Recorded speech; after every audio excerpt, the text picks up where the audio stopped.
그래서 지금까지 많은 사람들이 믿어왔던, 심지어 지금 의사나 약사 이런 분들도 아직도 그렇게 믿고 있어요. 아, 고칼슘 혈증이 석회화의 원인이니까 검사해가지고 그런 게 나타나면 대번 의사가 질문하는 게 뭐냐면 혹시 칼슘 드세요? 그 질문부터가 잘못된 거거든요. 우리가 지금까지 그 아리클을 읽어봤잖아요. 그럼 하버드 대학에서 여러분들이 정말 존경하는 박사님들이 그게 원인이 아니라고 했는데도 불구하고 의사가 당신 칼슘 먹냐고 물어. 그 무슨 칼슘 먹어요? 칼슘 얼마나 먹어요? 그리고 나서 칼슘 드시지 말래. 근데 나는 골다공증이에요. 그럼 뭘 하라고 그러냐면 주사 맞으래요. 골다공증 주사. 그럼 여기에도 굉장히 논리 모순이 있는 거예요. 왜? 골다공증인 사람을 치료하는 가이드라인은 어떻게 되어 있냐면 골다공증 약을 주사하고 또는 약을 먹이고 비타민 D를 먹이고 그 다음에 칼슘제를 처방해 주는 거예요. 그것도 하이도스로 처방해 주는 거예요. 그런데 이 사람이 지금 석회화증이 있으니까 의사가 칼슘을 줄 수가 없는 거야. 필요한데도 불구하고. 그러면 결과가 어떻게 되겠어요? 자, 칼슘을 음식에서든지 보충제로든지 먹기 때문에 석회화증이 생긴 게 아닌데 처방을 이상하게 한 거예요, 지금. 그래서 필요한 사람한테 안 준 거야. 그럼 결론은 뻔한 거예요. 그러기 때문에 뭐 골다공증 약을 먹고 주사를 맞고 병원 처방대로 몇 년을 따라가서 했는데도 결국은 나 골밀도가 뭐 마이너스 4.8이야 5야 이렇게 나오는 거예요.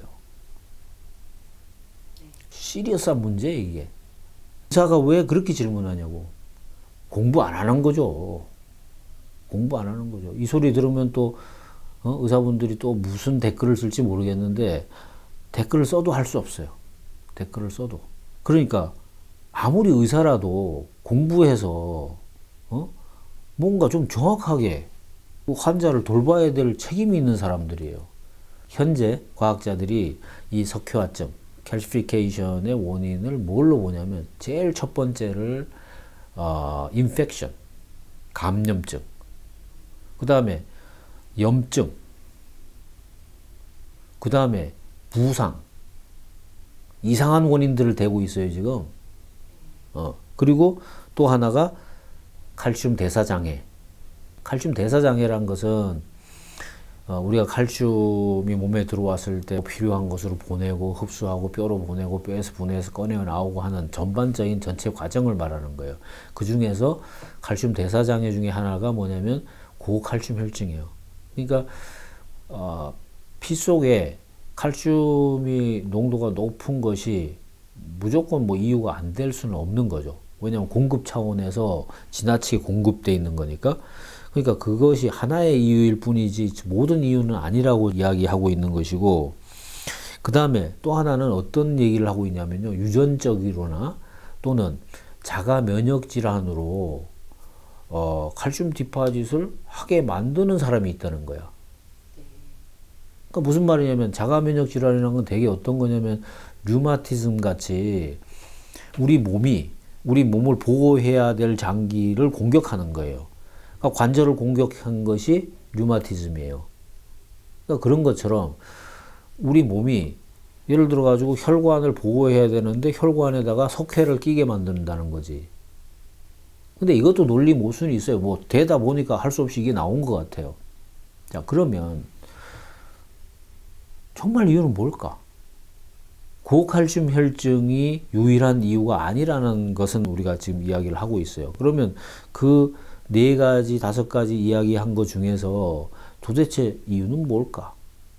제가 보기에는 그 가장 큰 이유는 염증이라고 생각해요. 만성적인 염증 상태. 우리가요, 혈관에서 석회화증 생기는 걸 사람들이 굉장히 겁내거든요. 다른 데 생기는 것도 겁내지만. 왜냐면 혈관이 막힐 것 같아. 혈관이 딱딱하게 굳어서 내가 죽을 것 같아. 심장마비 걸릴 것 같아. 거기에 대한 두려움이 있는 거예요. 그런데 사람들이 모르는 거 한 가지 있어요. 혈관이 굳어지는데 두 가지 요인이 있어요. 혈관에 플라그가 생기는데 두 가지 플라그가 있는데 한 개는 지금 말하는 calcified 플래그라는 거예요. calcified 플래그는 그야말로 혈관에 석회가 낀 거예요. 그런데 다른 플래그를 소프트 플래그라는 게 있어요. 그 소프트 플래그는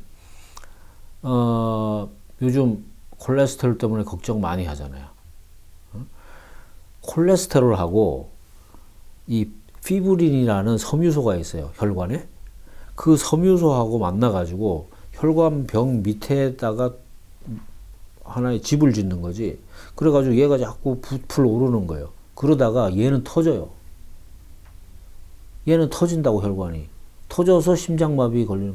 왜 걸리냐. 터지면은 피가 터져 나와가지고 거기에 혈전이 생기잖아요. 혈전이 핏줄을 막아서 사람을 죽게 만드는 거예요.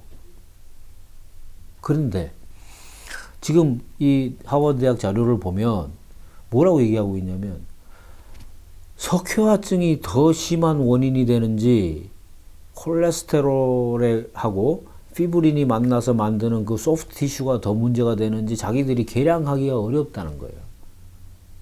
그래서 누가 더 심한 원인인지조차도 몰라요, 현대의학이. 그러니까 우리 몸에서 그 수많은 부위에서 일어나는 석회화증 중에서 우리가 가장 긴장하고 걱정하는 그 동맥 석회화증, 그걸 걱정하지만 실질적으로 동맥 석회화증이 심장마비를 일으키는 건지 아니면은 콜레스테롤하고 피브린이 만나는 게 터져가지고 나오는 소프트 플래그가 더 중요한 원인인지를 자기들도 모르는 거예요. 그러면서 블레임을 자꾸 칼슘에 갖다가 하는 거야. 그러면 이게 병을 고쳐줘야 될 의사가 병을 주는 거라고 나는 생각해요. 이게 간단한 문제가 아니라고요. 그러니까 만약에 오늘 이 영상을 보는 뭐 의사분이든 약사분이든 의료계에 있는 분이라면 이 부분에 대해서 좀 더 관심을 가지고 연구를 해서 정말로 이 환자를 제대로 보살필 수 있는 방안을 찾아내야 돼요. 나도 그 솔루션을 내가 가지고 있다 그러면 간단히 이렇게 하는 뭐 한 가지 방법 이렇게 하면 끝나겠죠. 그걸 할 수 없으니까 나도 여전히 연구 과정에 있으니까 이런 이야기를 할 수밖에 없는 거지만 하지만 명백하게 밝혀진 것은 칼슘을 식품으로나 보충제로 섭취하기 때문에 석회화증이 생기지 않는다는 건 명백하다는 거죠. 그것보다 더 중요한 이유는 제가 보기에는 염증이라고 생각해요. 자, 어떤 면에서 그러냐면요. 콜레스테롤이 섬유소를 만나가지고 혈관을 막는 원리가 뭐냐면요. 콜레스테롤이 LDL 콜레스테롤이 있고 뭐 HDL 콜레스테롤이라는 게 있어요. 사람들은 LDL을 나쁜 콜레스테롤이라고 말하지만요. 그걸 어떻게 불러야 되냐면 참 고마운 콜레스테롤이라고 불러야 돼요. 왜? 우리 혈관벽이 상처를 나게 되면 LDL 콜레스테롤이 그걸 막는 거예요. 떼어주는 거예요. 땜쟁이라고. 보수하는 물질이라고요. 그러면 우리가 석회화증의 원인이 염증일 가능성이 많다고 지금 새롭게 이야기를 하고 있는 이유도 석회화라는 것도 우리 몸에 일어나는 다양한 손상, 조직 손상을 복구하는 하나의 자기 치료 과정에 있을 수도 있다는 거예요. 그러면 솔루션이 뭐가 돼야 되냐면 어떻게 염증을 없애줄 거냐에 더 초점을 맞춰야 돼요. 그러니까 진단도 잘못됐고 처방도 잘못됐기 때문에 결과가 나쁘다는 거죠.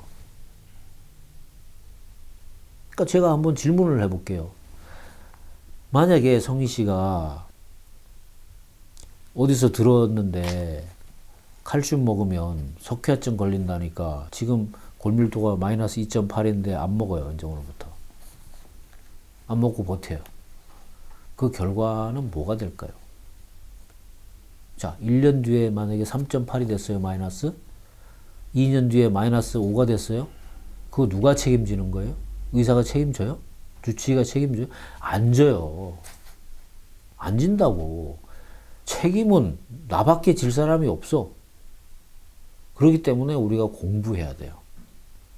그래서 지금 우리가 석회화증의 구체적인 원인에 대해서 몇 가지 얘기를 해봤는데 이것은 우리가 어떤 것을 받아들이는 관점에 관한 이야기예요. 우리는 늘 실수를 해요. 만약에 현대 과학이나 현대 의학이 과거의 실수에 대한 인정이 없었다면 발전하지 않아요. 근데 사람들은 늘 그 권위 이런 거 엄청 따진단 말이에요. 그거 중요하죠. 중요하죠. 중요하지만 그것보다는 이렇게 정말 엉터리 같은 이야기들도 세상에 너무 많기 때문에 그걸 바로 알아두는 게 정말 좋은 것 같아요.